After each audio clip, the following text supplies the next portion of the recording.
그 다음에 누구죠? 가장 유명한 사람을 제가 빼놨습니다. 베드로를 제가 너무 많이 아시기 때문에 베드로를 뒤로 빼놨고, 그 다음에 이제 가룟 유다를 대신해서 그 자리를 채운 누구죠? 마띠아라고 하는 제자를 우리가 살펴보므로 이제 예수님의 12제자를 살펴보게 되는데요. 오늘 우리가 함께 읽은 이제 12제자 명단, 마태복음의 명단을 보면 야고보가 2명 나와요. 그죠? 2명의 야고보, 세베대의 아들 야고보와 알페오의 아들 야고보가 그들입니다. 세베대의 아들 야고보는 우리가 일찍이 예수님의 제자를 시작하면서 한 3번째 정도에 이미 살펴봤고요. 오늘은 알페오의 아들 야고보입니다. 사실 우리가 잘 구분이 안 돼요. 뭐 이렇게 제자 명단을 볼 때도 누가 누군지 잘 구분이 잘 안 돼요. 오늘 우리가 읽은 2번째로 읽은 마가복음 9절을 보니까 이 알페오의 아들 야고보를 작은 야고보라고 이렇게 소개를 하고 있는데, 그래서 이 말씀을 따라서 우리가 알페오의 아들 야고보를 성경은 작은 야고보라고 부르기도 하는구나. 이게 무슨 의미일까를 우리가 이제 좀 뒤쪽에서 나중에 좀 살펴보기로 하고요. 이 야고보는 12제자 가운데 정말 이름 없이 빛도 없이 섬겼던 제자. 아까 우리가 부름마다 나서니 몸 찬양했을 때 거기 나오죠. 이름 없이 빛도 없이 어디든지 가오리다 했던 제자가 이 제자가 아닐까. 이름은 존재했는데 그 이름이 사람들에게 별로 기억되지 못하는, 또 인정되지 못했다는 의미에서 이름은 있지만 거의 존재감이 없는, 그냥 이름이 없는 것과 다를 바 없는 그런 제자였다라는 생각을 해보는데요. 하지만 그는 그럼에도 불구하고 그렇게 존재감이 미미했음에도 감사하며 주님을 섬겼고, 그가 빠져버리면 이 12제자가 완성이 되지 않는, 그래서 꼭 필요했던 너무나도 존귀하고 아름다운 제자 가운데 하나인데요. 그 다음 성경은 그를 뭐라고 소개할까요? 오늘 우리가 읽은 마태복음 10장의 9절과 마가복음 15장의 9절을 보면 이 알페오의 아들 이 제자에 대한 모든 정보가 여기에 담겨 있어요. 그 외에 다른 성경의 기록은 없습니다. 성경을 통해 찾을 수 있는 이 제자에 대한 정보는 4가지입니다. 첫째는 그의 이름이 뭐다? 야고보다. 그의 아버지 이름은 알페오다. 알페오의 아들이니까. 셋째는 그의 어머니 이름이 마리아다. 뒤에 마가복음 15장에 나오죠. 마리아다라는 것과 마지막 4번째가 그의 별명이 작은 야고보였다. 이 4가지 정보가 다예요. 그래서 여기서 우리가 이제 작은 야고보라는 표현을 이해하는데 잠깐 한 가지 문제가 있어요. 성경엔 이 야고보가 많이 나온다는 거죠. 이 2사람만 나오는 것도 아니고. 그래서 이 야고보가 어떤 야고보냐? 라는 물음이 제기가 되고, 이 문제 해결을 위해서 우리는 그런 거 있죠. 이 사람에 대한 정보가 별로 없으면 나머지 다른 사람에 대한 정보를 지워버리면 이제 이 사람의 정보가 되는 거예요. 그래서 먼저 이 알페오의 아들 야고보와 다른 야고보를 좀 살펴보고 하려고 하는데, 2사람이 좀 그래도 좀 부각됩니다. 성경엔 여러 면의 야고보가 등장하는데 우리가 성경을 읽다 보면 그래서 야고보라는 이름이 나오면 얘가 누군지 우리는 쉽게는 야고보 요한, 그죠? 베드로 야고보 요한을 생각해서 다 야고보 같아, 그죠? 그 사람 같은데 아닌 경우가 있다는 거죠. 그래서 이 사람과 다른 야고보들의 비교를 통해 우리가 좀 알아보기로 하는데, 먼저 누구냐면 가장 유명한 세베대의 아들 야고보죠. 이 사람에 대해서는 여러분들도 많이 그래도 얘기 좀 하실 수 있지 않으세요? 예수님과 가장 많이 동행한 삼총사 베드로, 야고보, 요한, 복음서에 가장 많이 예수님께서 데리고 다니셨던 이들 중에 하나가 바로 세베대의 아들 야고보죠. 여기에 나오는 요한은 그의 형제이고요. 그의 형이죠. 또 한 사람의 야고보는 누구냐면 바로 예수님의 형제 야고보입니다. 예수님의 형제들 가운데 야고보라는 이름을 가진 동생이 있었는데, 이 사람은 예수님의 육신의 아버지 요셉과 마리아의 아들이죠. 물론 예수님께서 성령으로 잉태되셨기 때문에 예수님과 완전한 의미에서 형제라고는 할 수 없겠지만 같은 어머니의 배에서 나왔고 또 같은 아버지 아래서 양육을 받았기 때문에 예수님의 동생이라 할 수 있는데요. 이 사람은 예루살렘 교회의 대표적인 지도자였습니다. 사도행전에 야고보가 등장한다. 거기에는 그 야고보는 우리가 아는 베드로, 야고보, 요한이 아니라, 그 사람은 12장에 가면 순교를 당해요. 제일 먼저. 뒤에도 우리가 살펴볼 텐데, 신약 사도행전의 12장 이후에 나오는 야고보는 예루살렘 교회 지도자로 있었던 예수님의 형제 가운데 야고보다. 이 사람이 누구죠? 야고보서, 우리가 신약에서 보는 야고보서의 저자가 바로 예수님의 형제입니다. 그러니까 우리가 생각할 땐 베드로, 야고보, 요한 중에 이 야고보가 야고보서를 썼을 것 같아요. 그죠? 우리가 무심코 생각할 땐 아니에요. 야고보서는 누가 썼어요? 예수님의 형제 야고보가, 이 정도는 좀 상식적으로 우리가 그래도 교회 다녔으니까 알고 있어야죠. 갸가 가야 갸가 가야 이러시면 안 돼요.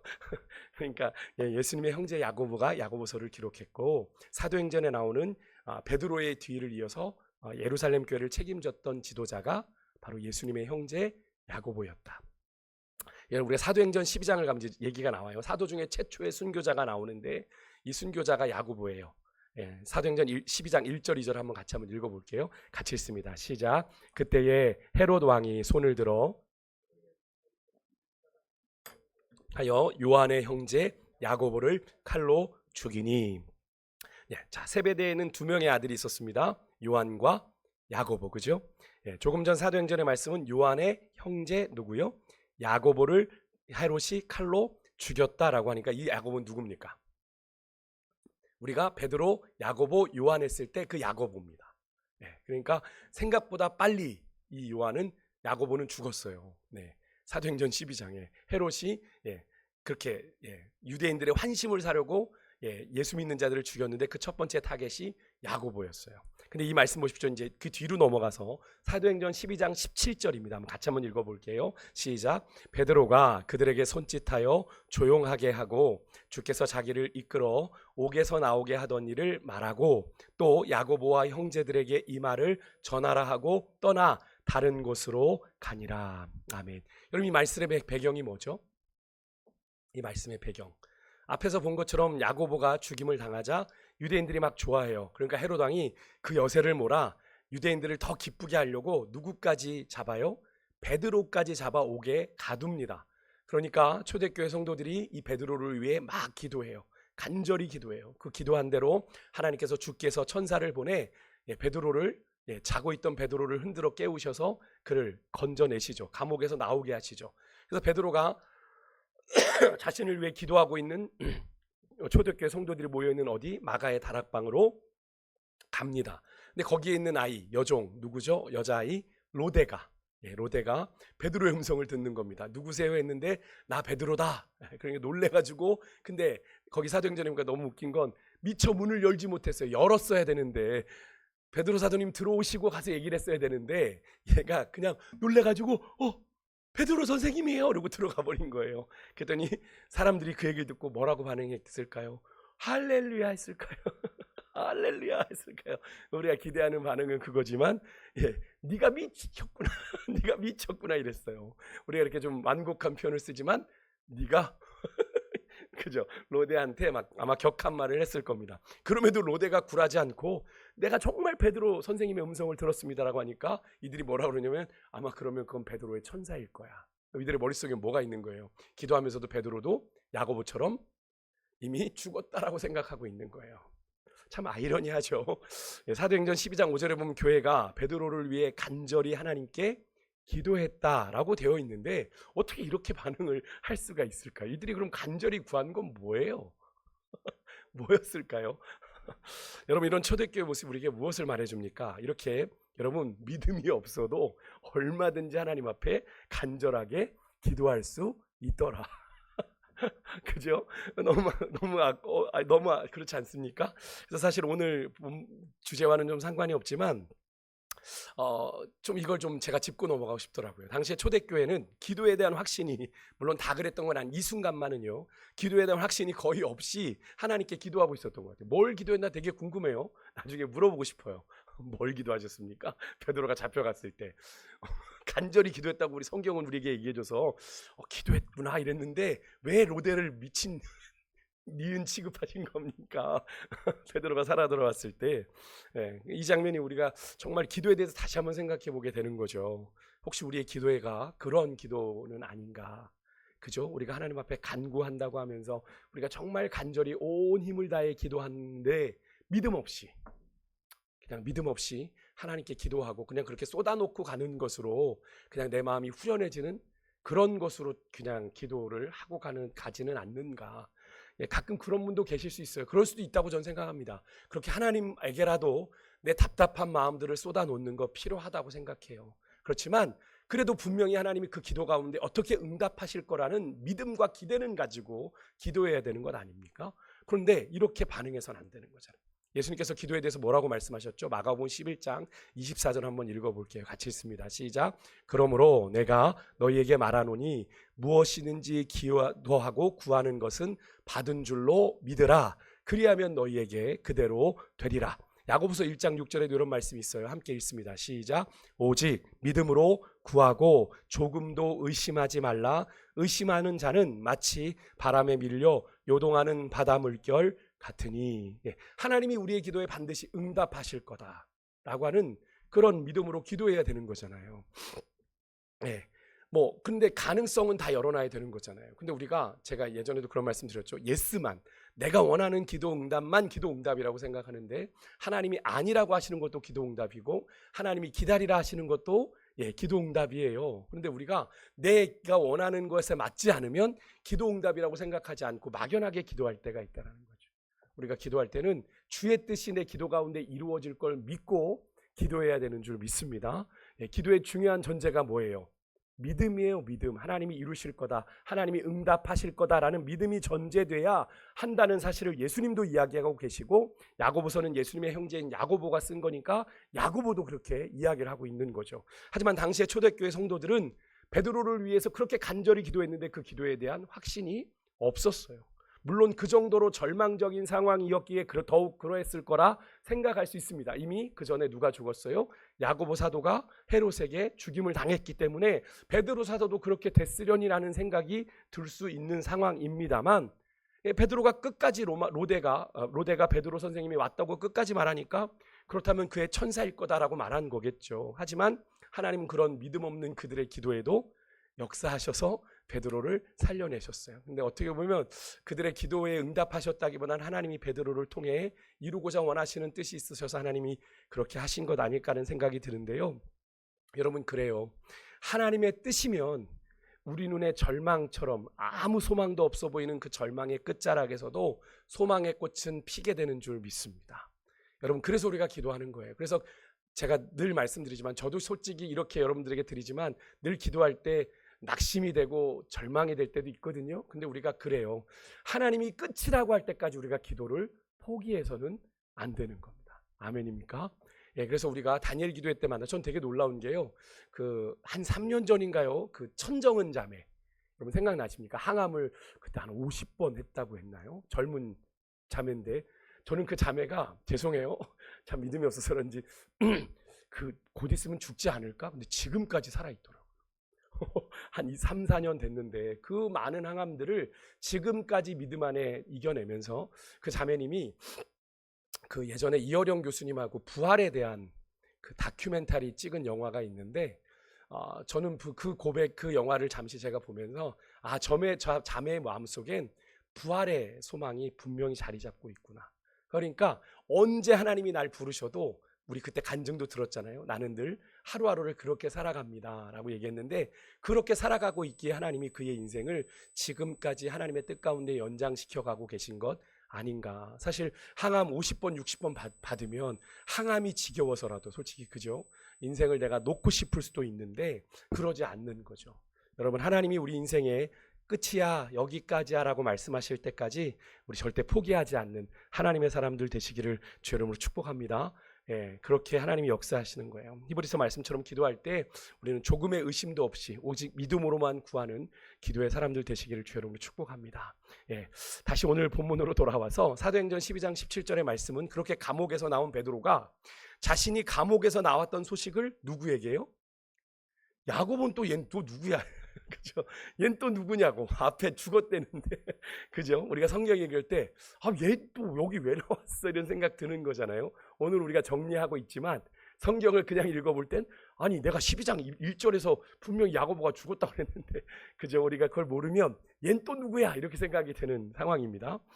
요한의 형제 세베대의 아들 야고보는 분명히 2절에서 죽었는데, 여기 나오는 베드로가 자기의 감옥에서 나왔다는 소식을 전하라고 한 야고보는 누굴까? 학자들은 그가 바로 야고보서를 기록한 예수님의 동생 야고보였을 거다라고 이야기를 하고요. 그리고 이 야고보가 나중에 15장에 가면 바울과 바나바, 이제 사도행전 15장에 넘어 이제 슬슬 바울이 등장하지 않습니까? 그죠? 바울과 바나바가 이제 이방인들에게 복음을 전한 문제로 예루살렘 교회가 회의를 열거든요. 거기에서 야고보가 지도자로서 이렇게 발언을 하는 장면이 나오는데 이 사람 또한 예수님의 동생 야고보로 봅니다. 그러니까 이때부터 예루살렘 교회 리더십이 그 전에는 누구였어요? 베드로였어요. 그죠? 베드로가 예루살렘 교회 리더십을 가지고 있었는데 그 베드로의 예루살렘 교회 리더십이 이 15장을 기점으로 야고보에게로 넘어가고요. 신기한 건 여러분 사도행전에 15장 이후로는 베드로가 나오질 않아요. 신기하죠? 베드로가 한번 찾아보십시오. 15장 넘어부터 한번 내일 집에 가셔서 이렇게 읽어보시면 베드로 이렇게 찾아보시면 안 나와요. 베드로가 그렇게 비중이 없는 인물이 아닌데 베드로가 인물에서 그 복음의 역사, 사도행전의 역사에선 뒤로 빠지고 이제 사도 바울 중심으로 복음의 역사가 이제 진행되어 가는 걸 우리가 보게 되는데요. 예루살렘은 이제 야고보가 그 바톤을 이어받게 되고요. 이렇게 우리에게 익숙한 이 세베대 아들 야고보와 예수님의 형제 야고보에 대해서 좀 정리를 해보고 이제 본격적으로 이 알페오의 아들, 이 존재감 없는 야고보에 대해서 좀 살펴보겠습니다. 먼저 성경이 우리에게 주는 아까 4가지 정보가 있다고 그랬어요. 그것을 바탕으로 우리가 그의 가족 배경을 좀 살펴보면 먼저 아버지에 대해서 좀 살펴봅니다. 알페오의 아들이라고 했으니까 그의 아버지 이름은 알페오다. 그죠? 그 이외에 성경에서 이 아버지에 대한 기록은 없습니다. 이 아버지가 어떤 아버지였는지 알 길이 없어요. 그런데 중요한 건 예수님의 제자 가운데 이 알페오의 아들이 한 명 더 있다는 사실이에요. 이것이 우리를 약간 혼동하게 합니다. 뭐지? 이런 생각을 하게 되는 마가복음 2장 14절 한번 같이 한번 읽어볼게요. 화면을 봅니다. 시작. 또 지나가시다가 알페오의 아들 레위가 세관에 앉아 있는 것을 보시고 그에게 이르시되 나를 따르라 하시니 일어나 따르니라. 여기 등장하는 알페오 아들 누구예요? 레위는 누구죠? 세리 마태를 말하는 거죠. 우리가 살펴봤잖아요. 마태의 본명이 레위였다는 것을 우리가 그래서 어떻게 레위면 그래도 종교 지도자고 막 이런 사람인데 어떻게 그런 사람이 세리가 됐을까? 우리가 그때 그런 이야기를 좀 나누지 않았습니까? 우리가 이미 마태를 살펴볼 때 나누었는데 만일 이 사람이 같은 알페오라면 뒤에 알페오의 아들 야고보와 그러면 이 야고보와 마태가 어떻게 되는 거예요? 그 관계가 형제일 수 있는 가정을 해볼 수 있는 거죠. 형제 아닌가? 알페오의 아들로 물론 확실하진 않아요. 가정입니다. 가정. 그럴 수도 있다는 가정을 해보는 건데 예수님의 제자들 중에 또 형제가 유독 많았잖아요. 그죠? 누구죠? 가장 대표적인 게 베드로, 안드레, 또 야고보, 요한이 있었잖아요. 그러니까 마태와 이 야고보도 알페오의 아들 야고보도 형제일 가능성을 아주 배제할 수는 없는 것 아니겠습니까? 12명 중에 4명이 형제니까 얘네 둘까지 형제면 딱 절반 반반일 수 있는 거잖아요. 그렇죠? 근데 이들이 형제라면 이것은 굉장히 흥미로운 상황이 될 수밖에 없는데 왜 그러냐면 복음서의 기자들이요 예수님의 제자 명단을 작성할 때 4명씩 이렇게 묶었어요. 그죠? 제가 예전에 한번 말씀드린 적이 있는데 근데 이 알페오의 아들 야고보는 꼭 누구랑 이렇게 묶여서 나오냐면 복음서 기자들이 시몬, 다데오, 유다 그리고 가룟 유다와 함께 마지막 4명의 그룹으로 묶이는 사람이 바로 알페오의 아들 야고보인데 제가 이 시몬에 대해서 이야기를 여러분에게 드리면서 이 시몬이 누구였다고 그랬죠? 열심당원이다 그랬어요. 열심당원은 민족을 위해서 되게 그런 과격한 행동도 서슴지 않는 그런 과격 민족주의자들이다. 제가 그런 말씀을 제가 드렸어요. 그러니까 그 네 그룹은 가룟 유다도 그래서 제가 그럴지도 모른다라는 이야기를 그때 드렸던 기억이 나십니까? 그러니까 이 네 그룹은 이 4명에 속한 이 마지막 그룹은 열심당원이거나 아니면 열심당원에게 영향을 받은 일종의 민족주의자들에서 나온 제자들일 거다라고 시몬에 대해서 제가 그때 나눌 때 언급을 좀 드렸는데 그렇다면 여러분 마태는 어떻습니까? 마태의 직업은 세리입니다. 세리는 당시에 유대를 다스리고 있는 세계를 다스리고 있던 로마 제국의 녹을 먹으며 친로마적인 입장을 가진 사람들이죠. 그죠? 로마에게 세금을 떼어 바쳐주는 대신 더 붙여가지고 자신의 것을 착복했던 사람들이 세리였기 때문에 그래서 민족에게는 아주 철천지 왼수 같은 것들이 세리였다라고 말씀을 드리지 않았습니까? 그래서 이 세리 마태가 상당히 그런 미움을 받았던 삭개오도 마찬가지고요. 로마에게 빌붙어서 생계를 유지하며 부를 착취하는 사람들, 그러니까 친일파 같은 사람들이었습니다. 우리나라로 말하면 그렇죠? 야고보가 만약에 열심당원들과 가까이 하는 우리나라로 말하면 독립투사 같은 사람들이거든요. 같은 형제인데 한 사람은 독립투사야. 그죠? 근데 한 형제는 전혀 다른 친일파의 행적을 보이고 있는 이 가정을 우리가 생각해 볼 수 있는 거죠. 이 그림이 같은 알페오의 아들이라면 말이죠. 형제들이 한 사람은 친로마, 다른 한 사람은 반로마 인생의 길을 걸어가는 겁니다. 이것보다는 여러분 독립군과 친일파 이렇게 얘기하면 느낌이 더 확 다가오시죠. 어느 날 예수님을 만나서 이 두 사람이 예수님의 제자가 된 것이라 했을 때 이것은 아주 흥미로운 수밖에 없는데 충분히 상상해 볼 수 있는 그런 가능성을 얘기를 하는데 명확한 근거는 없어요. 그래서 둘이 형제일 수도 있더라 이렇게 추측을 하는데요. 다음은 어머니입니다. 서두에서 나눈 것처럼 야고보의 어머니 이름 뭐라고요? 마리아. 근데 문제는 야고보만큼이나 유다의 흔한 이름이 뭐예요? 마리아. 마리아 또 왜 이렇게 많아? 그죠? 마리아도 한두 사람이 아니잖아요. 오늘 우리가 아까 마가복음에서 읽었던 데서도 마리아, 막달라 마리아, 그죠? 어머니 마리아 이래가지고 마리아가 나옵니다. 우선 오늘 마가복음 15장 40절에 보면 예수님 십자가에 달리는 순간에 그 장면을 바라보고 있는 여성의 무리가 나오는데 어떻게 시작되죠? 멀리서 바라보는 여자들도 있었는데 이렇게 멀리서 바라보고 있었지만 어쨌든 이 여인들은 예수님의 죽는 현장을 지켰던 자들이기 때문에 이 여인들은 그래도 참 용기 있는 사람들이죠. 왜 그렇습니까? 그 당시에 남자들 모든 제자들은 다 도망친 상황이었으니까. 하지만 여자들은 멀리서라도 바라보고 있었고 여러분 이런 거 보면 우리나라도 국난이 있을 때마다 여성들의 역할이 참 남다르지 않았습니까? 뭐 어느 전투에 보면 여성들이 막 돌을 날르고 막 이런 역할을 해가지고 그 성을 지키는데 그랬던 것처럼 이스라엘 여성들도 그러한 듯 보이는데 그 중에 누가 있었냐면 이어지는 구절에 보니까 그 중에 막달라 마리아 7 귀신 들렸던 여인이죠. 막달라 마리아와 또 작은 야고보와 요새의 어머니 마리아 또 살로메가 있었다 이렇게 얘기를 합니다. 십자가 주변의 여인들로 막달라 마리아와 야고보와 요새의 어머니인 마리아 두 사람이 나옵니다. 여기에만 벌써 2명의 마리아가 등장하고 그리고 살로메라는 여인이 나오는데 성경에는 이 세 여인이 멀리서 십자가에 달리는 예수님을 바라보고 있었다라고 증언을 합니다. 하지만 이 구절과 반드시 비교해야 되는 또 하나의 구절이 있는데 같은 장면을 묘사하고 있는 요한복음의 요한은 이렇게 기술합니다. 요한복음 19장 25절 같이 한번 읽어볼까요? 시작. 예수의 십자가 곁에는 그 어머니와 이모와 글로바의 아내 마리아와 막달라 마리아가 섰는지라 이렇게 얘기해요. 요한복음에 따르면 멀리서 바라보는 여인들 중에 예수님의 어머니와 이모도 있었다 이렇게 얘기를 합니다. 근데 이 부분은요 우리말 번역처럼 이모와 글로바의 아내 마리아라고도 읽을 수 있습니다만 이렇게도 읽을 수 있어요. 이모 즉 글로바의 아내 마리아 이렇게로 우리가 읽어볼 수 있는데 그렇다면 이 글로바의 아내 마리아는 누구일까요?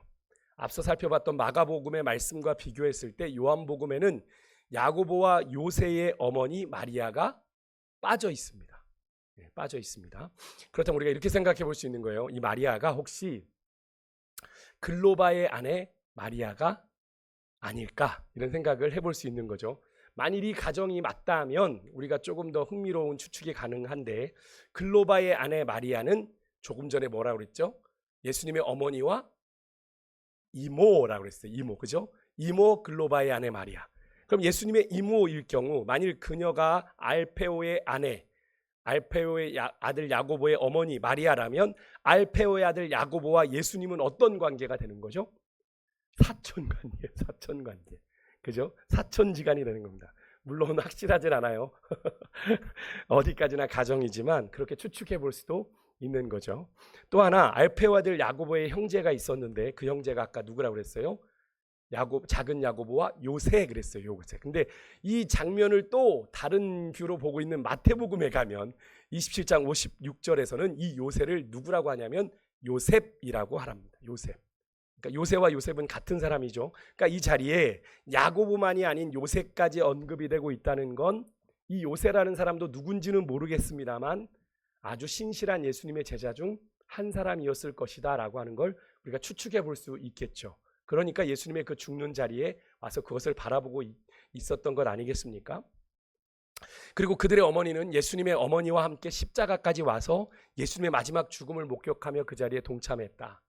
알페오의 아들 야고보가 예수님의 12제자 중 하나가 된 때에는 바로 이런 경건한 신앙의 어머니가 배후에 있었다. 그래서 그의 신앙을 잘 만들어 주었기 때문에 그가 예수님의 제자로 헌신할 수 있었던 것 아닌가, 이런 추측을 우리가 이제 해볼 수 있는 거죠. 여기서 우리가 한 가지 좀 더 살펴볼 건, 이 알페오의 아들 야고보를 마가복음 15장 40절에서는 뭐라고 부른다 그랬죠? 작은 야고보, 그죠? 이것이 그의 별명인가 별칭인가 싶은데 왜 사람들은 이를 가리켜서, 왜 이 사람을 가리켜 작은 야고보란 별명을 붙였을까요? 우선 가장 중요한 이유는 예수님의 제자들 가운데 똑같은 이름을 가진 제자가 있었기 때문에 이 둘을 구별하는 의미에서 이 별명을 붙였을 건데 왜 굳이 작다라는 표현을 썼을까요? 작다. 확실하진 않지만 쉽게 생각하면 키가 작았나? 그죠? 키가 작았나? 뭐 그런 생각을 해볼 수 있죠. 만약에 키가 작아서 작은 야고보라 불렀다면 세베대의 야고보는 키가 큰 야고보라고 불렀어야 되는데 그렇게 부르지 않았다는 거죠. 그러니까 키 때문은 아닌 것 같아요. 그죠? 다음은 나이가 어린 경우도 좀 그렇게 부르죠. 그죠? 그래서 큰 누구, 큰 작은 누구, 그죠? 세베대 아들과 비교했을 때, 야고보와 비교했을 때 이 알페오의 아들이 조금은 젊고 어렸기 때문에 그렇게 불렀을 가능성이 있는데, 그렇다면 우리가 세베대 아들을 야고보를 향해서는 뭐라고 그래야 돼요? 뭐 큰 야고보라든가 아니면 늙은 야고보 이렇게 불러야 되는데 그렇게 성경은 얘기하지 않으니까 이것도 아닌 것 같고, 나이 때문도 아닌 것 같고, 도대체 왜 이 야고보에겐 작은 야고보란 별칭이 붙었을까? 학자들이 추측하는 이유는 이겁니다. 가장 중요한 이유는 뭐냐면 세베대의 아들 야고보보다는 그 영향력이 훨씬 작은 사람이었다라는 거죠. 우리가 베드로, 야고보, 요한 하면 그 세베대 아들 야고보는 정말 예수님이 어디든 데리고 다니셨던, 그죠? 그런 사람이죠. 최측근은 12명 중에서도 또 추려진 사람들이라고 하면 이 알페오의 아들 야고보는 너무 존재감이 미미하기에 그렇게 불렀던 건 아닌가. 그러니까 이 알페오의 아들 야고보는 세베대의 아들 야고보에 비해 그렇게 두드러지는 제자가 아니었다. 눈에 띄는 사람이 아니었다. 덜 유명했고 또 후배였기 때문에 주변 사람들에 의해서 그냥 작은 야고보 이렇게 불렸던 것 아닐까. 그러니까 만일 이런 이유로 작은이라는 별명이 이 사람에게 붙여졌다면 이 사람은 그런, 어쩌면 조금은 이 야고보 입장에서는 빈정상할 수 있는 별명 아니에요? 왜 날 그런 식으로 취급해? 나도 그래도 12제자인데. 근데 너 그럼에도 불구하고 그런 빈정상하는 별명을 감수하면서 묵묵히 예수님의 제자의 그 자리를 지켜낸 제자로, 그럼에도 참 예수님을 나 그럼 예수님 안 따라 이런 게 아니라 참 신실하게 따랐던 제자로 한평생을 살았던 참 귀한 하나님의 사람이다라는 걸 우리가 볼 수 있는 거죠. 그렇다면 여러분, 이 알페오의 아들 야고보의 삶과 죽음은 어떠했을까요? 역사가 요세비우스가 알페오의 아들 야고보에 대해서 이런 기록을 남겼어요. 참 의미 있는 말인데, 그는 아주 말수가 적은 기도하는 제자였다. 그는 말수가 적은 기도하는 제자였다. 이 역사가 요세비우스가 이제 그 당시 예수님 당시에 그 역사들을 썼는데요. 그때에 이제 알페오의 아들에 대해서 이렇게 표현해요. 어쩌면 말수가 적었기 때문에 말을 많이 하는 사람은 어디에 있어도, 많은 사람들이 모였어도 그 사람은 존재감이 잘 드러나지 않잖아요. 있는 듯 없는 듯 하잖아요. 그러니까 성경에 두드러진 기록이 그래도 말을 해야 이 사람이 이게 누가 얘기했더라 이렇게 기록이 될 텐데 기록이 나오지 않을 수 있었겠다라는 생각이 들어요. 어쩌면 다른 제자들이 막 떠들고 있을 때에 이 제자는 주로 뭐 했을까요? 기도하지 않았을까? 그죠? 그래서 이 사람은 오랜 기도 생활로 인해서 그의 무릎이 낙타 무릎 같이 되었다라고 얘기도 합니다. 얼마나 기도를 많이 했으면 그의 무릎이 낙타 무릎, 여러분 아시죠? 저도 성지순례 가서 낙타 이렇게 앉아 있을 때 보면 정말 너무나 잘 구부려. 이 기도의 무릎이 그렇게 훈련되어 있는 건데, 그래서 유세비우스에 의하면 이 야고보는요, 시리아 아람으로 진출해서 전도하다가 다시 예루살렘에 돌아와 그곳에서 순교했다, 또 애굽에서 순교했다, 이렇게 전해지는데 좀 두 가지 의견이 있어요. 하지만 순교한 건 확실한데 이 사람이 어디서 어떻게 순교했는지에 대해서는 의견이 두 개로 나눠집니다. 한 부류는 그가 돌에 맞아 순교했다, 한 부류는 그가 톱에 잘려 죽었다. 그래서 이 작은 야고보, 알페오의 아들 야고보를 상징하는 상징물 중에 하나가 톱입니다. 톱. 톱에 잘려 죽었다 그래서 결론적으로 그는 다른 제자들에 비해 두드러지지 않는 영향력이 좀 작은 제자였던 건 분명한 것 같아요. 그래서 작은이라는 그런 표현이 붙었지만 그렇다고 이 사람을 중요하지 않은 제자라고 말해서는 안 될 것 같습니다. 그는 여전히 하나님 나라의 소중한 제자였고 하나님의 12제자를 부르는데 꼭 필요한 제자였다. 12제자 가운데서 결코 빠질 수 없는 이름이 바로 이 작은 야고보다. 남들은 서로 이야기할 때 이 제자는 기도했던 제자다.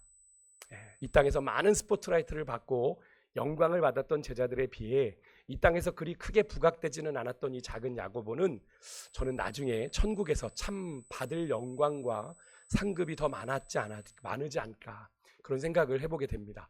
이 야고보를 묵상하면서 마지막으로 제가 찬양이 한 곡 계속 입에 맴돌았는데 천국에서 해같이 빛나리 당신의 그 섬김이라는 찬양에 보면 이런 가사가 있죠. 후렴에 주님이 기억하시면 좋가리 하나님 사랑으로 가득한 모습 천사도 흠모하는 아름다운 그 모습 천국에서 해같이 빛나리. 저는 이 찬양의 가사가 꼭 이 작은 야고보를 위한 가사가 아니었을까 하는 그런 생각을 해보면서 말씀을 준비했는데요. 여러분 우리도 마찬가지입니다. 여러분 사람은 본능적으로 인정의 욕구가 가장 강하다고 해요. 가장 극점에 있는 욕구 중에 하나가 사람에게는 여러 가지 뭐 이런 육체적인 욕구 뭐 이런 것들이 있는데 메슬로우라고 하는 그런 심리학자의 욕구 이론에 의하면 가장 최상위 욕구가 인정에 대한 욕구라고 합니다. 사람은 누구나 인정받고 싶어 하죠. 본능적으로 인정의 욕구가 있습니다. 그래서 인정받지 못하면 교회 안에서도 시험 받는 분들 계세요. 내가 헌금 냈는데 내가 봉사했는데 안 알아줬어. 그러면 그걸로 시험 들어서 교회 안 오시는 분들이 계세요. 나 다시는 봉사 안 해. 그래서 제가 그런 분들에게 물론 그분의 마음들을 이해하면서 제가 조금 친하신 분들이었으면 이렇게 얘기를 했었습니다. 권사님 주님이 아시잖아요. 주님이 알아주시면 되는 거 아닙니까? 왜 그렇게 뭐 여기서 알아주길 바라세요? 그러니까 특히 제가 전해 섬기던 데는 이렇게 연말에 막 바울상 뭐 이래가지고 뭐 기관별로 막 남전도에 뭐 여전도에 한 명씩 뽑아 상을 막 교사 성가대에서 상을 주거든요.